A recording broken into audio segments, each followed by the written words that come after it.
up and punctured.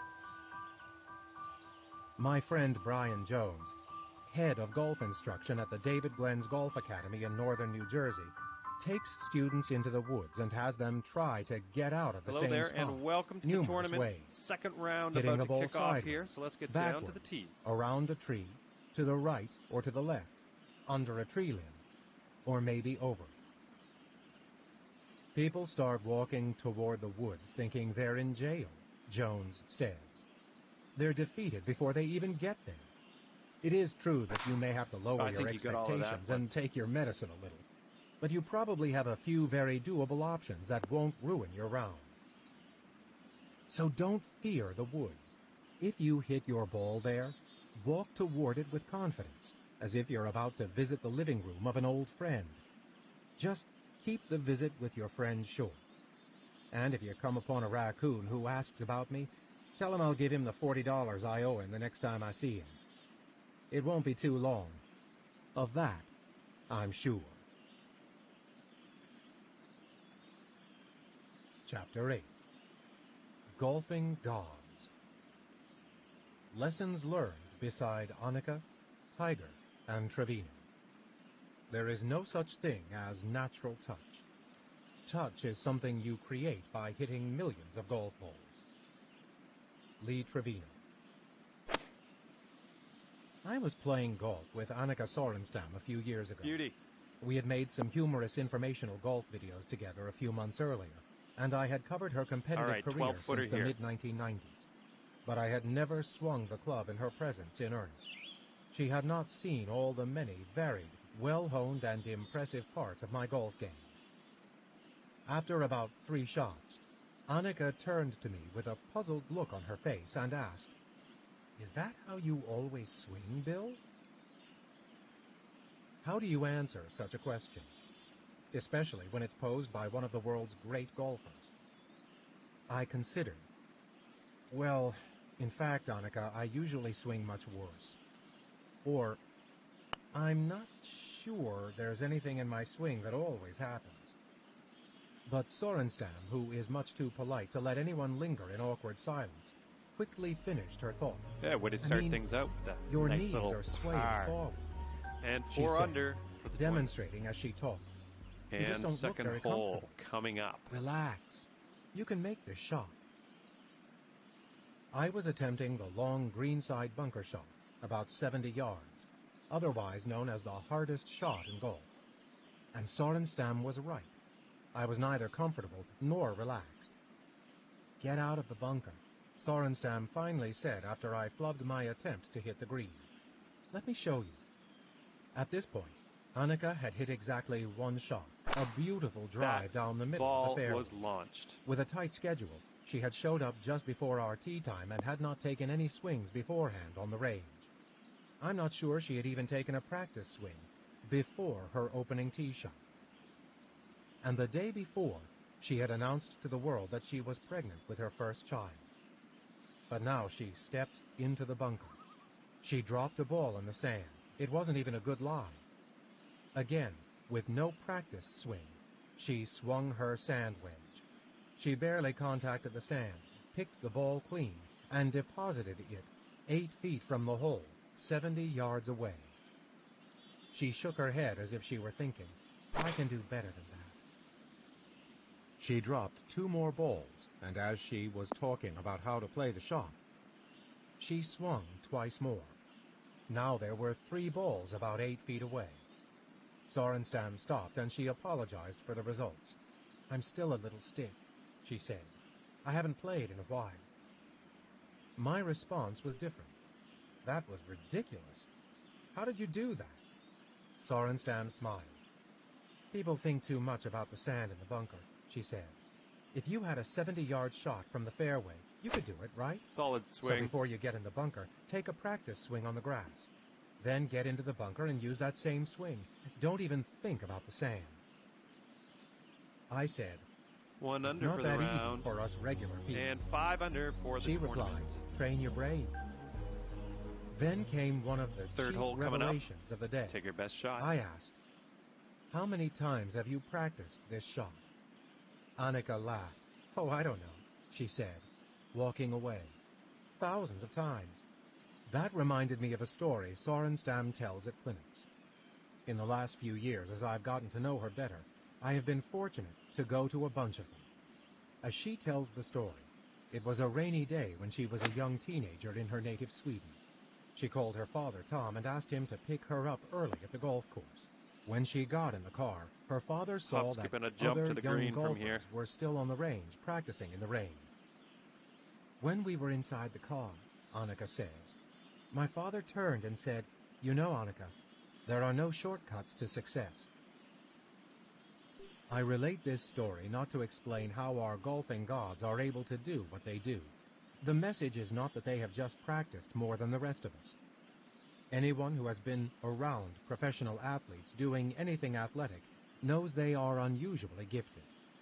Certainly there are exceptions, but most can usually beat the average person at most athletic activities: table tennis, billiards, darts, free throw shooting, or jumping on one leg with their eyes closed.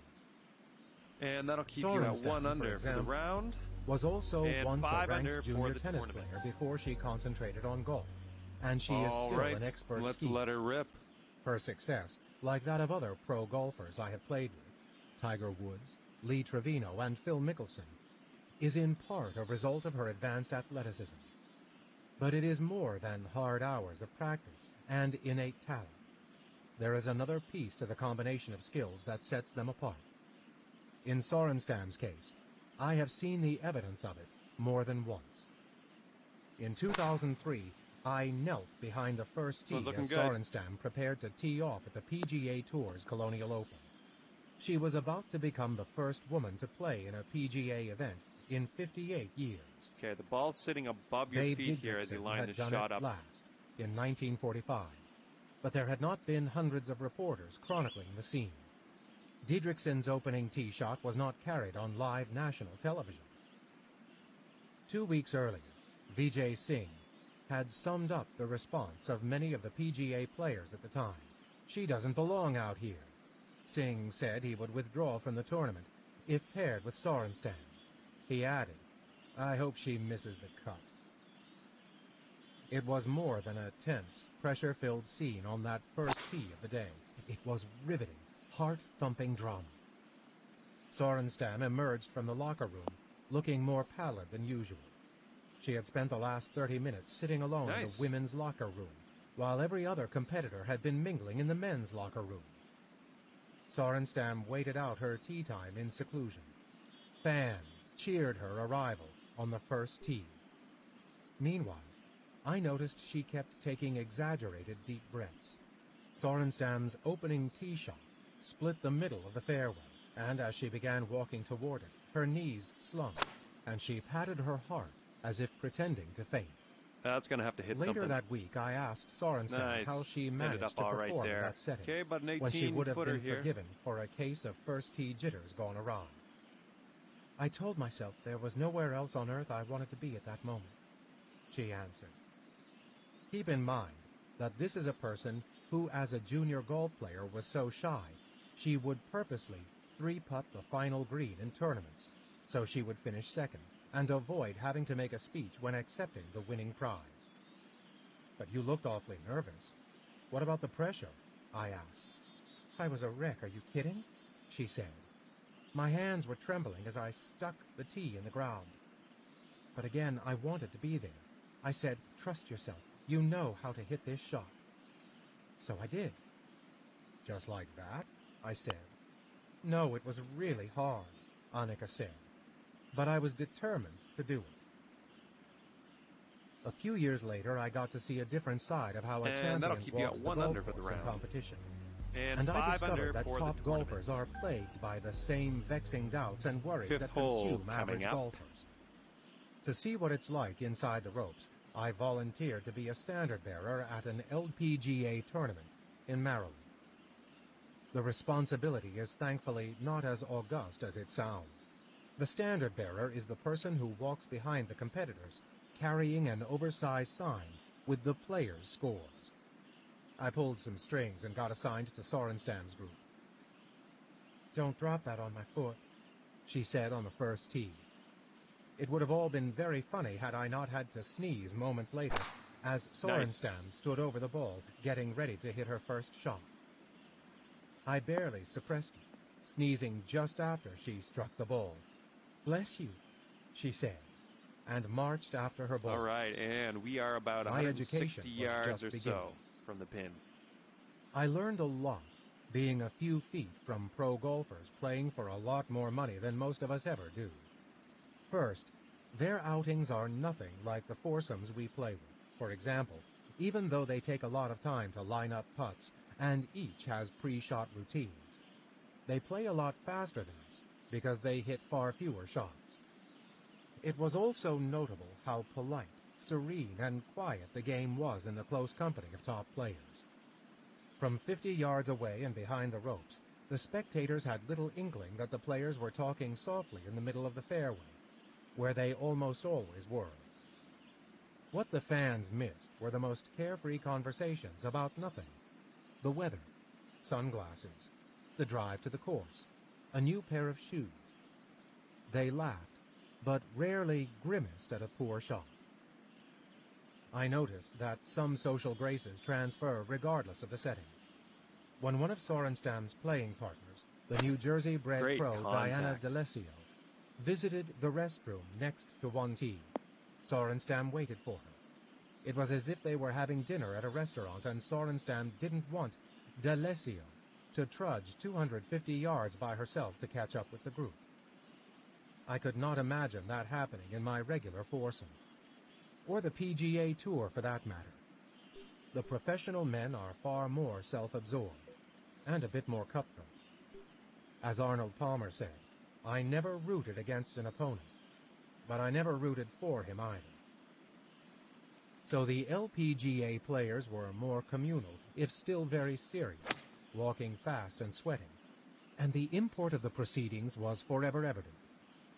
After each golfer missed a short putt on one of the last holes, Sorenstam And that'll and her keep two you at playing 1 under partners for the all round. looked perturbed. And 500 for At the next tee, they were forced to wait for the group ahead of them to clear the fairway. Okay, here we go. On the cramped tee box, a full 5 minutes passed with no one, not the caddies, not the players, not the volunteers, saying a word. Spectators peered back up the fairway at the group, anticipating the shots. On the tee, all you could hear were crickets, the babble of a nearby brook, and a far-off train horn. Sorenstam did not play particularly well that day, and when I went to find her afterward, she was on the practice green, rolling in 6-foot putts. She had 3 balls at her feet, and when she filled the hole with them, her caddy would pull them out and roll them back to her. Sweet. I knew not to interrupt her And practice. looks like, I decided I'd say to wait. 160 yards or so I out gave from up the, after from the 50 pin. minutes. Tom, Sorenstam's daughter, was still not cutting any corners. A few months later, we were shooting another video on how to chip effectively from just off the green, about 30 yards from the hole with nothing but the green's collar and a little swale in our way. This was when I got another look at what it's like to be with them, the golf immortals who play and work inside the ropes. Amateur golfers make this shot too hard, Annika said. They would do much better if they would free their minds on the golf course and just try to execute each shot simply.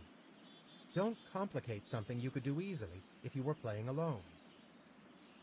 So with our cameras rolling for the video, I used a sand wedge to loft the ball near the hole. Sorenstam stepped up next and urged me to hit a bump-and-run shot from the same spot with a 7-iron instead. She then demonstrated. But on the first try, her ball settled about 6 feet from the hole and a foot farther away from my attempt. Turning to me, she said, "Nice job." But quickly she added, with a little feistiness, "Let's do it again." We did 5 more takes for the video, each of us trying to hit it close. Sorenstam, eyes narrowing, nearly sank every ball she struck. She hit the flagstick a couple of times, and no shot stopped more than 2 feet from the hole. Sitting at 2 under Suffice for it the to round. say, my ball was And never 6 under for the inside tournament. hers again. So you're telling Okay, me let's that pop was this into the simple? fairway. I said. It was simple, Sorenstam replied. I used a putter stroke with that 7-iron and aimed a little more left after I saw the break in the green. Very simple. But what about that look of determination I saw in her face? Determination helps, yes, she said, laughing. But it's not tense determination. Focus is good, but take a deep breath and believe in yourself. Relax. It's a game. Now that was a swing. Easy for her to say, I know. Being around Annika Sorenstam and other golf stars has convinced me that top golfers play exactly like their developed or innate personality. In the end, the essence of who they are cannot be obscured in their golf game. Their golf game is who they are. You probably could say the same thing for most of us. When I played that first round of golf with Sorenstam, we squeezed in another video shot afterward. It took place on the practice range. It was about hitting the driver, and Annika started hitting one perfect drive after another. Her swing was smooth.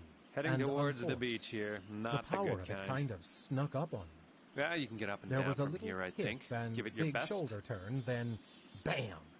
And the ball rocketed down the fairway. Her tempo was even and steady, and her movements serious, but not showy. And finally, there was an unquestionable athleticism and a lot of practiced strength that came from the core. I stood there for a few minutes as she fired shot after shot straight into the sky. Finally, I couldn't resist. I had a question. Is that how you always swing, Decent Annika? shot there, considering I said. where you're hitting from. Tiger Woods glared as I stood over my ball on the tee box, his dark eyes giving me that unnerving death stare that has melted the resolve of professional golfers worldwide. I returned his gaze and tried to appear unmoved. An ineffective ploy because the rest of me was shaking. I was competing as a guest in an event called Tee It Up with Tiger, in which 24 ordinary golfers got a chance to play a hole with Woods at the Trump National Golf Club outside Los Angeles. It was November 2008, and I had been waiting months. Now Woods watched from about 8 feet away. Planning for this moment, I had hoped to avoid nervousness by relying on my pre-shot routine. But who And among a nice us has a putt. pre-shot routine for hitting in front of Tiger Woods? And that'll keep As you I looked at at the 2 ball, under for the round. all that came to mind And were the 6 under for the conversations I had tournament. had the night before with the other average golfers. 8th hole coming up We here. all Let's fear the take same your best thing, shot. said Jeremiah Christie, a government contractor from Maryland. We don't want to dribble it off the tee. Everyone is praying, please, God, let me get the ball airborne. So this was the day when Joe the golfer played with Tiger Woods. The lucky 24 were winners of a sweepstakes sponsored by Nike Golf and Golf Digest magazine. 2,000 platinum-colored Nike One balls had been randomly distributed in unmarked containers to retail outlets and clubs nationwide that year. Those who bought one of those balls qualified to enter the sweepstakes, as did a select number of golfers who registered online. When I found that platinum ball, it was like Well, finding you the could have golden worse ticket lies. There in a are Willy worse Wonka ball, lies on the Christie course said. of this. This was, this of one's in course, the first before cut. the infamous Thanksgiving night auto accident in 2009 that eventually unraveled Tiger's world. When I stood before him, golf, in its entirety, was still wholly his kingdom. On that 2008 day, the winners who claimed those platinum-colored golf balls represented 20 states. They were whisked to the Trump course along the Pacific Doesn't look like it's Ocean. on the fairway, but it's all right. Originally, Woods was going to hit shots on one hole with every foursome, but knee surgery after his win at the U.S. Open at Torrey Pines had limited his mobility and prevented him from taking full swings. Instead, Tiger agreed to accompany every group on Trump National's 10th hole, where he gave advice before and after shots, read greens like a caddy, and hit greenside chip shots. He also relished making fun of some swings and their results. He announced this ahead of time. Dump one in the ocean or scull your bowl across the ground and Tiger was going into full trash-talking mode. Hence the added apprehension. My group had begun play on the second hole, which gave us almost 2 hours to anticipate what everyone was calling the Tiger hole. Acknowledging the manifest anxiety, Save par. I started spraying shots all over the course right away. Alongside me, Ken Piety, an engineer from Knoxville, Tennessee, was coolly hitting some towering irons. He looked ready. Ed Philbach, a beginning golfer and semi-retired painting contractor from Belgrade, Montana, struggled a bit on the tough course, but kept smiling. The best golfer in the group, Brett Wright, was hitting the ball 285 yards off the tee with a beautiful draw. He also stopped That'll at the work for 8th tee par. to order a double Captain Morgan and Coke from the cart girl. Okay, so that's going to Something keep to call you the at jitters, 2 under for said the Ron, round, who and works for 6 the under Federal for the Reserve in tournament. Memphis.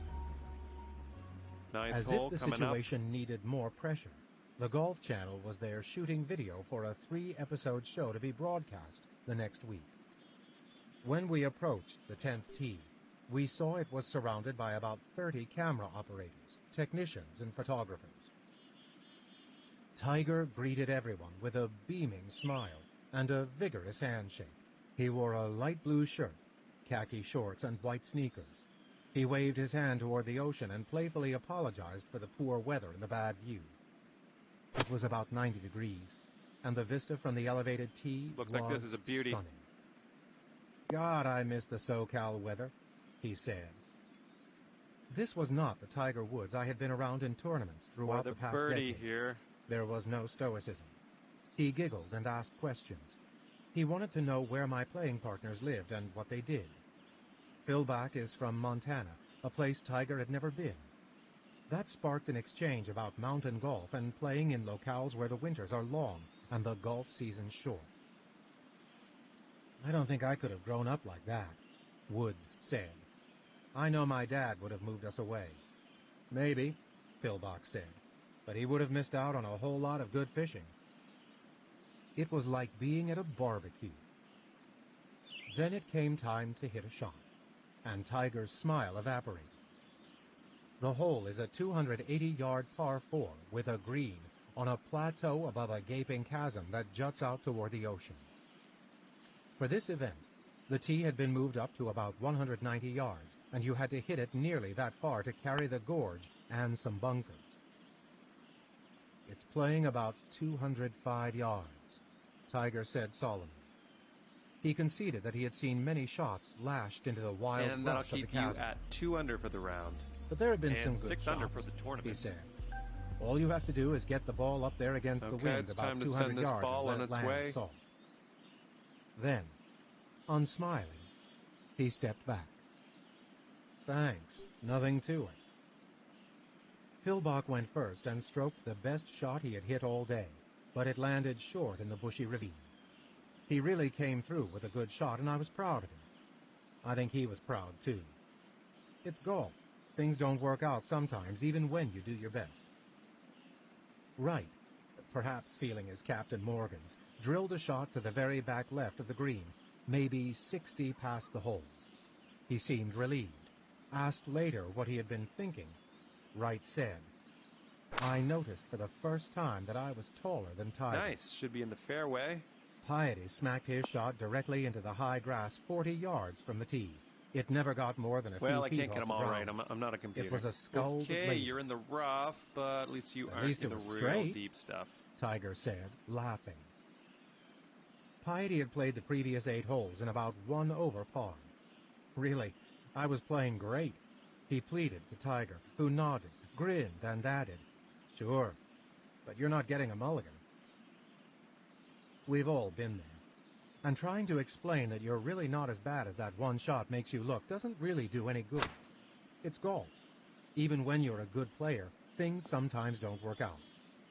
Besides, Nice. it was easy to be off your 37-footer game with here. Let's see Tiger what you can standing do. there giving you the death stare. It had thrown off many a top golfer.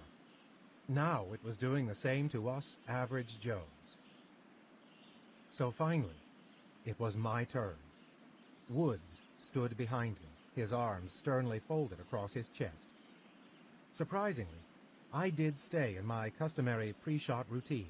I did not pause over the ball for an extra second or two to think about what this swing meant to my day. My only thought was not to rush my backswing, to let the swing have a rhythmic tempo, a full backswing, and a full downswing. Oh, let's face it. The truth is I was shaking with nervousness, and finally I just swung. But I will say that I had prepared in one clever way. Knowing the length of the Tiger hole beforehand, I had decided I was going to hit my 5-wood, one of my favorite clubs. So on the 9th hole, the last before we met up with Tiger, I teed off using my 5-wood, even though it was a long par 4 that so normally that's going to would have keep you called for a at drive. 2 under for the round. And since 6 that tee under shot for the tournament. still left me about 200 yards to the hole, All right, you're going to put I this hit in the the 5-wood again, the fairway. landing it on the 9th green. So by the 10th tee, my 5-wood and I were on pretty comfortable terms. Still, I had never hit a shot with the top-ranked golfer in the world, a few Golf Channel cameras, and maybe another 30 strangers watching. So when I did eventually swing, I wanted to look up, not being in a rush to receive bad news. "That's a good shot," Woods said. And we watched together as the ball worked a little right to left, struck the right side of the green, and stopped 35 feet from the hole. I was so happy that I didn't chunk it. I Nice forgot that we swing. had a cart and started walking toward the green. Tiger, who had his own cart, pulled up alongside me. "What are you doing? Are you walking so you can get more camera time?" Okay, we're sitting at he said. around "Get in the 110 cart." yards to the pin. So we rode to the green together. I asked him what he would have hit from that tee. 6 iron, he said. Got to take the wind into account, and the firmness of that green. He looked at me. "Why?" he said. "What did you hit?" 5-wood, I answered. Got to take a mishit into account, and the weakness of my overall body structure. So I got a laugh out of the golfer with the death stare. Solid Up swing. at the green, Tiger pulled the flag and squatted to line up my right-to-left downhill putt. We stood together for a while. Okay, you're on, and Then he walked you got away some and real pointed estate to a to cover small with mark this about next 20 one. feet from the hole, instructing me to roll my ball over that spot. "Yeah, but how hard do I hit it?" I asked. "You want me to do everything for you?" Tiger replied. Part of me was just happy to have found the green at all.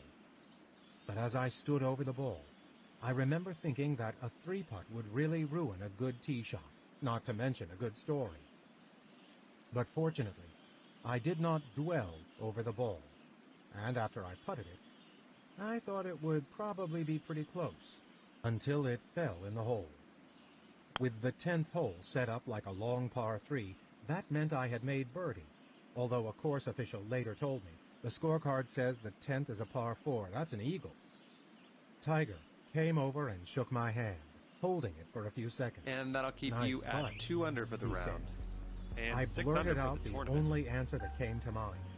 "I think you made the right read on Okay, that let's putt." plunker in the fairway. And Tiger Woods shot me a look that seemed to say, "I've done this before, you know." Then he smiled, wished us luck, and headed back to the tee for the next group. We played for the next couple of hours in the sun and by the sea. I don't recall if I got another ball airborne all day. And I didn't care. After the round, Tiger conducted a clinic for us on the practice range with Anthony Kim, who had arrived via helicopter. Even though I have covered professional golf for years, as I stood a few feet from Woods and Kim, this You time launched without it. a crowd of thousands surrounding them, and without the long stretches of empty fairway to make anyone seem larger than life, I was once again struck by how small some of these guys are. Okay, about Nick 130 Faldo, yards out. Ernie Els, and even Mickelson. Those are fairly big guys. Kim can't weigh more than 155 pounds. He is 5'10" at best. That's about my size. But Kim hits his driver on average 70 yards farther than I do. He hits 7 irons with one hand to demonstrate the importance of tempo, and still they traveled 175 yards. He threw a ball into the air, let it strike the ground, then hit it with his 3-wood on the bounce about 250 yards. and it was struck arrow straight. Oh, yes, and he added that he was a little off his game because he hadn't touched his clubs in 3 weeks. Woods, meanwhile, is just 6 feet, 185 pounds. But he wasn't putting on any shows of power. He was resting his knee. So instead he putted a regular range ball pail about 20 yards away. He said he would make 10 attempts to chip a ball into the pail and wanted those of us watching to guess how many he would make. The ball had to go in and remain in the pail, not just glance off it. The general consensus was 3 balls in the pail, and you could tell most of us were just trying to be nice with those predictions. Tiger wasn't impressed. He told those of us who expected the total to be less than 5 to put $1 on the practice range near his feet. Most of us did, myself included. One wise guy said he would give Tiger $20 if he made 6 or more, and we all whooped and laughed.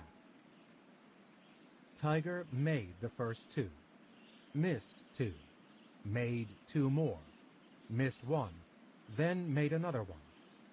That gave him 5 in the pail with 2 shots to go. He missed the next one, then lofted the last shot right into the middle of the pail. As he scooped up the dollars, he turned and scanned the crowd. "Where's my $20? He collected that money too, and he quickly put it in the pocket of his shorts. It was a stark contrast to the Woods the rest of the world would so intensely scrutinize almost exactly a year later. See if we I've can come to think save of that par day as one here. of the That would be last nice. unguarded and public displays of Woods at play.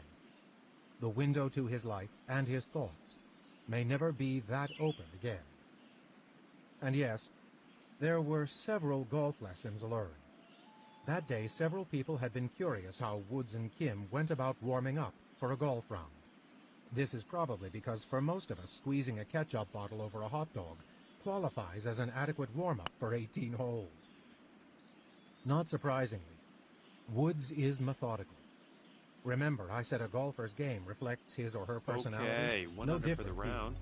And 5 under Tiger's for the warm-up commences with first hitting his sand wedge, then his hole number 8-iron, 13 coming up. and his 4-iron.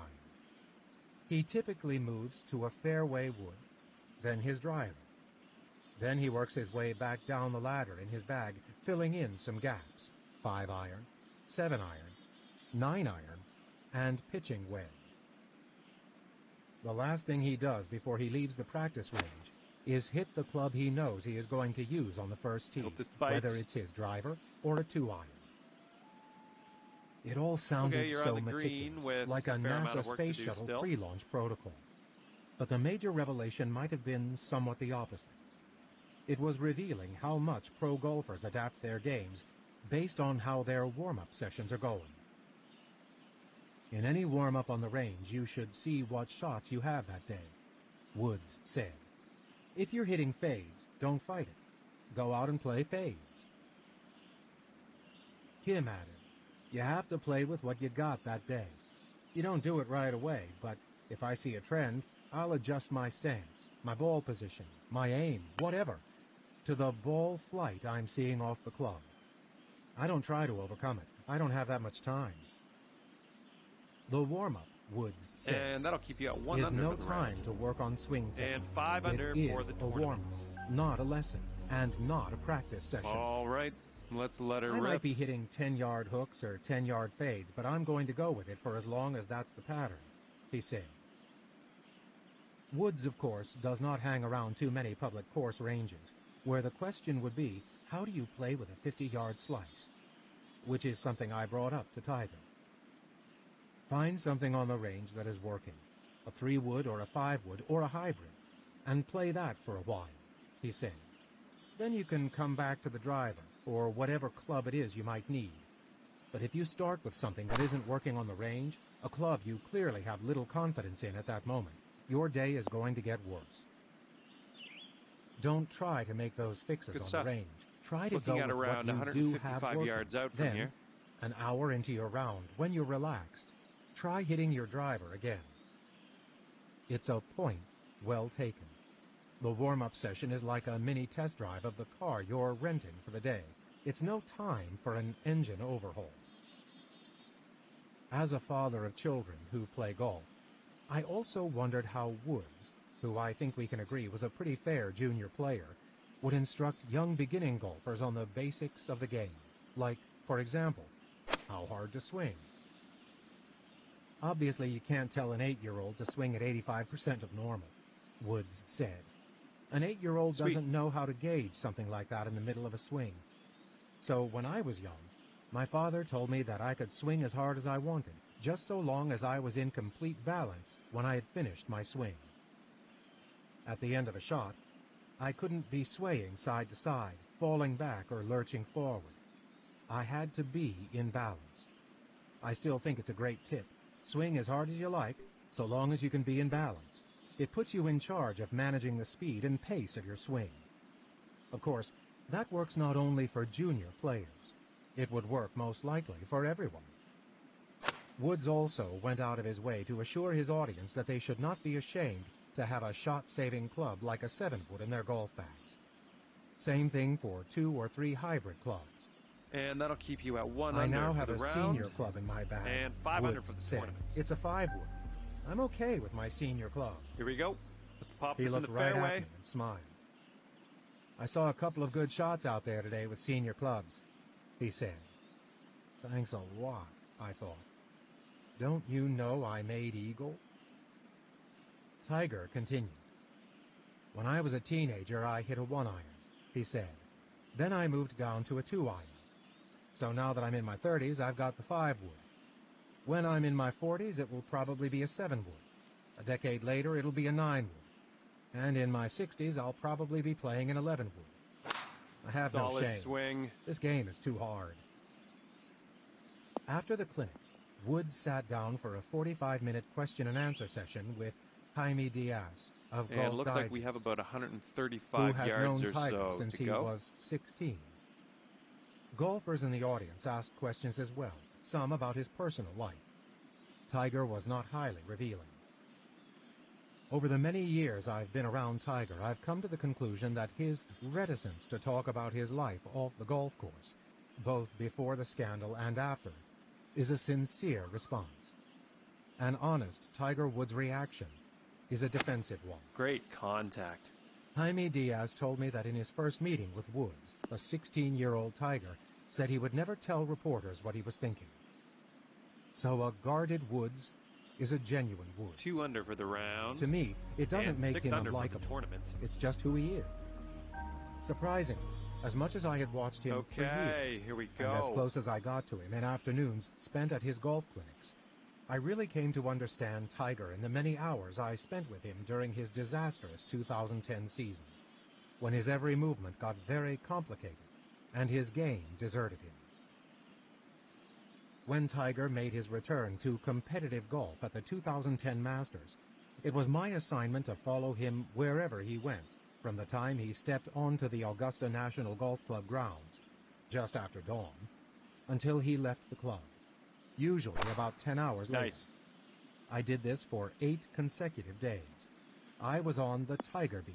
Heck, I was the Tiger beat. While assorted reporters followed Tiger from time to time, And you were I'm not about aware of anyone else who tracked his every 150 movement yards non-stop. from the pin, I'd say. I was either determined or demented. What is to be learned in this kind of setting? On the day of his first Masters practice round, spectators greeted him with an eerie silence. The whir and rumble of 2 helicopters filming Woods overhead was nearly all that could be heard. And when the helicopters finally moved on, people stared at him, but did not react. As he walked to most tee boxes, the galleries, parting to let him pass, did so entirely without comment. On the green, By his well first done. competitive Okay, round for later the in the birdie. week, the crowd cheered him when he made a good shot, but not with the gusto and unabashed zeal that they had before his marital scandal. There were occasional snide remarks shouted about his serial adultery, which Woods outwardly ignored, even if you could see in his eyes that he had heard them. His jaw would also clench, and you could see the tension in his face. From my vantage point a few feet away, it seemed to affect him. Tiger's trademark precision and uncanny calm on the greens, for example, were gone. Yes. Short putts he would have made in his proverbial sleep did not drop. 3 under for the round. Easy And chips 7 were missed under in just for the enough tournament. to lead to another bogey. Tiger was waging Okay, war 17th with hole. par and Take his your critics, best shot. and no one wins that battle. By the last round, when it was clear he wasn't going to win the tournament, the fans still cheered him. They were glad he was present, and maybe they pitied him a bit, which was an amazing realization when you consider that just 6 months earlier, he had been the world's best-known and perhaps most respected athlete. To me, on the last day, I felt as if the fans who cheered did so because they missed the old Tiger more than they appreciated the reappearance of this new Tiger. Heading was all for a the bit lonely. green here. But it was also clear Woods was seeing and taking in everything around him. Okay. All the clamor and Well, you turmoil ended up in the rough. had not Sorry to changed get your his hopes up renowned there. focus, attention to detail, and powers of observation. Something I discovered firsthand. Toward the end of the third round on Saturday, as he was completing the 13th hole, I had now been following him for 49 consecutive holes plus 3 practice rounds. I had to visit the men's room. I ducked away from Tiger's detail, which included some reporters and 4 security officers. In the process, I missed him play the 14th hole. So, to catch up, I used some of the course knowledge gained from my 16 trips to Augusta National. Okay, so With a that'll shortcut keep you through the at pine 3 straw under for the and round. loblolly pines, And 7 I under dodged the for voluminous tournament. crowds and hurried ahead to the 15th tee, Okay, it's time to getting send in this good ball position on its alongside way. the tee box, where I knelt and waited. As Tiger and his caddy, Steve Williams, finally made their way to the 15th hole, Tiger walked past me.